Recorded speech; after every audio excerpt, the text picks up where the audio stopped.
ఇస్తలాడ్ దేవుని నామానికి స్తోత్రాలు. ప్రేమైన సహోదరి సహోదరుడా, ధైర్యంగా ఉండండి. మన దేవుడు ఆకాశము నుండి మన్నాను కురిపించాడు. ఆయన బండలో నుండి సముద్రమంతా సమృద్ధిగా నీళ్లను ప్రవహింపజేసినవాడు. మన దేవుడు అద్భుతాలు చేసే దేవుడు. మనము ధైర్యంగా ఉండాలి. విశ్వాసముతో దేవుని పాదాల చెంత ప్రార్థిస్తూనే ఉండాలి. ప్రార్థన ఎప్పుడు మనం విడిచిపెట్టకూడదు. ప్రతిరోజు ఆయన సన్నిధిలో కొంత సమయాన్ని మనం ప్రార్థిస్తూనే ఉండాలి. దేవుని వాక్యము ఈ విధంగా సెలవిస్తుంది. ప్రకటన గ్రంథం 3వ అధ్యాయం 8వ వచనం అంటుంది, ఇదిగో తలుపుని ఎదుట తీసి ఉంచి ఉన్నా, దానిని ఎవడనూ వేయనేరడు. అవును సహోదరి సహోదరుడా, ఈ సంవత్సరంలో ఏ విషయాల్లో నీకు తలుపు మొయ్యబడినట్లుగా నీకు అనిపించిందో ఇక ధైర్యంగా ఉండు.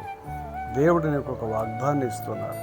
ఈ వాగ్దానం చేసిన దేవుడు నమ్మదగినవాడు, నీతిమంతుడు కనుక ఈ వాగ్దానాన్ని సఫలపరుస్తాడు.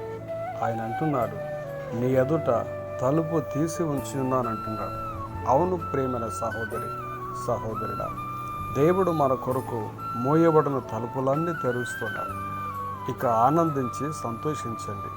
ఈ వాగ్దానం ప్రభు పాదాల చెంత పెట్టి ప్రార్థించండి. ప్రభువా, ఏదైతే నా జీవితంలో మోయబడినట్టుగా ఉందో, ఏ తలుపులు మోయబడి ఉన్నావో ఈ యొక్క అద్భుతాన్ని నా జీవితంలో చేయమని ప్రార్థించండి.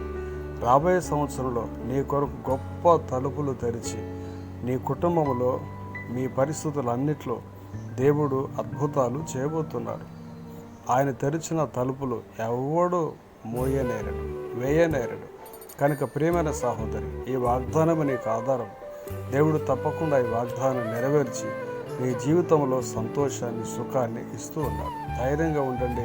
దేవుని స్తుతించండి. దేవుడు మిమ్మల్ని, మీ కుటుంబాన్ని దీవించి ఆశీర్వదించి కాపాడునుగాక. ఆమేన్ ఆమేన్.